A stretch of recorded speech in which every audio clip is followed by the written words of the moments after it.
అని చెప్తున్నారు. అవును, అది నిజమైతే అల్లు అర్జున్ తప్పు. ఆ విషయాన్ని పవన్ ప్రస్తావించలా. పవన్ చెప్పి మొత్తం హీరోల మీదకి తోసేయడం కరెక్ట్ కాదన్నది ఏంటంటే తర్వాత కారణం అంత అంటే మొత్తం యూనిట్ అంతా రెస్పాన్సిబిలిటీ తీసుకోవాలి కదా, ఎందుకు తీసుకోరని అడుగుతున్నాడు. ఆ కాన్సెప్ట్ వేరు. ఇక్కడ కాన్సెప్ట్ ఏంటంటే పోలీసులు చెప్పినా కూడా బయటికి రాలేదు అనేది. అవును, అది అది కరెక్ట్ కాదు కదా. అంటే ఇంట్లో ఏం జరిగింది ఆ ఇంటి గుట్టు గురించి అయితే మాట్లాడలేదు పవన్. అది ఇంకోటి ఈయన వెళ్ళలేదు కదా, కలవడం కూడా కలవలేదు కదా. కలవలేదు, అదే అదే.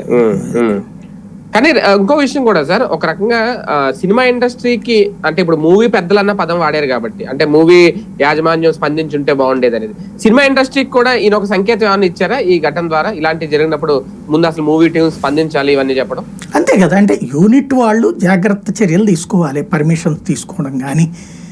తర్వాత హీరో వెళ్ళి పోలీస్ స్టేషన్ అప్లై చేసుకోడు కదా. ఇప్పుడు తన పర్సనల్ టీము సినిమా టీం వాళ్ళదే బాధ్యత. ఇంకోటి ఇప్పుడు సంజయ్ థియేటర్ యాజమాన్యం నిన్న ఒక అఫిడవిట్ ఇచ్చింది కోర్టు నోటీస్ ఇచ్చింది కదా. ఈ ఇన్సిడెంట్ లో నోటీసులు ఇస్తే పోలీసులు వచ్చిన నోటీస్కి సంజయ్ థియేటర్ యాజమాన్యం ఏం చెప్పిందో తెలుసా?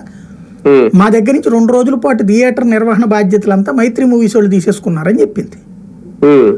అంటే మైత్రి మూవీస్ అంటే ఎవరు? వీళ్ళే కదా, దీని యజమానులే, ఇప్పుడు దీని నిర్మాతలే కదా.